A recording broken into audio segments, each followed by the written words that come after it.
Avec nous, Yann Simon, professeur au département de management de l'Université Laval, pour parler de la stratégie de Bombardier. Bonsoir, Yann Simon. Bonsoir. Alors, comment on doit lire aujourd'hui la mise à jour, la mise en garde, l'avertissement de Bombardier?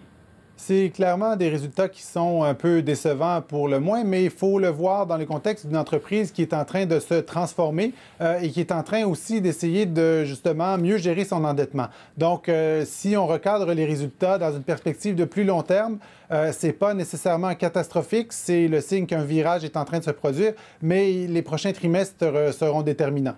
Mais on a l'impression que ça s'éternise, cette transformation, cette restructuration. On devait arriver bientôt au terme du virage de Bombardier.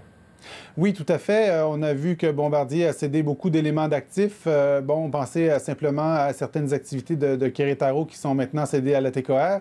Mais il y a quand même des bonnes nouvelles. On l'a vu récemment. Bombardier Transport qui a gagné un contrat important en Chine, justement, sur les trains haute vitesse. Donc, il y a quand même des bonnes nouvelles à l'horizon, mais il reste que la restructuration en cours est importante chez Bombardier. Oui. Et malheureusement, comme il y a beaucoup de retard et de glissements opérationnels, ça a un effet sur les flux financiers parce qu'évidemment, les paiements des clients n'arrivent pas au moment prévu puisque les livraisons ne se font pas au moment prévu. Et donc, il y a des retards dans le secteur ferroviaire, des retards, des retraits de wagons également à certains endroits.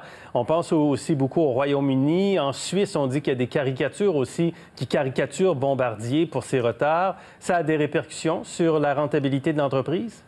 Les répercussions sont d'abord et avant tout réputationnelles parce que Bombardier souhaite rester une entreprise qui est reconnue comme un leader mondial à la fois en aviation mais aussi du côté du matériel roulant.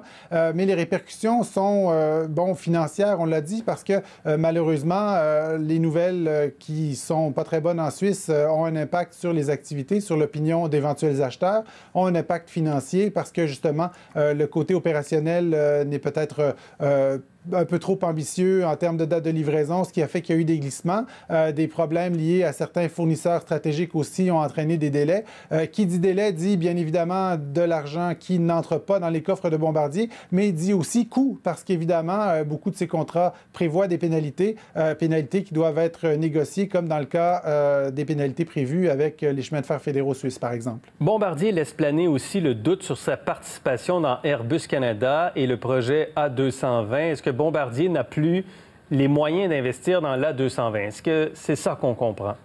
Bombardier n'est actuellement probablement pas en position de faire une infusion importante pour la pérennisation du programme. Le message lancé aujourd'hui est sans doute déjà une manière d'envoyer d'abord un message au grand public pour conscientiser le grand public sur ces enjeux-là, mais aussi une manière de commencer d'une certaine façon une discussion beaucoup plus publique avec Airbus. On se souviendra que Airbus Bombardier, dans leur co-entreprise, s'était donné le droit mutuellement de racheter l'autre avec un horizon déterminé. Dans le cas d'Airbus, par exemple, d'ici 2026, Airbus aurait le droit d'unilatéralement racheter la partie de Bombardier. Mais il reste que Bombardier souhaite sans doute voir un échelonnement de ce rachat, ce qui serait plutôt intéressant du côté financier pour elle et aussi ça diminuerait beaucoup de pression sur ses liquidités. Et donc, tranquillement, pas vite, Bombardier sortirait, dévaluerait aussi son investissement dans l'A220?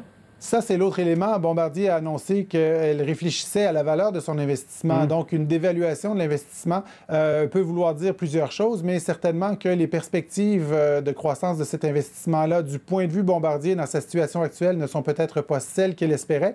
Mais au-delà de ça, c'est peut-être aussi une stratégie de dévaluer maintenant pour être en mesure, après, de pouvoir compter sur des résultats et une croissance plus intéressante sur un horizon d'ici 2026. L'entreprise aura-t-elle les capacités de redresser sa situation financière, selon vous? Bien, jusqu'ici, Bombardier fait les bonnes choses, c'est-à-dire qu'on vend des éléments d'actifs, on essaie d'épurer les opérations, on a fait certains changements du côté managérial, on a renforcé l'équipe stratégique et de vente du côté aviation. Donc, il y a des choses intéressantes qui se passent. Maintenant, il faut voir le rythme auquel ces changements-là pour devenir plus agile. Au fond, aller plus loin que ce qu'on nous a présenté comme restructuration ces derniers trimestres. On aura la suite le 13 février à l'occasion des résultats financiers. Yann Simon, merci beaucoup pour cette analyse ce soir. Ça m'a fait plaisir. Bonne soirée.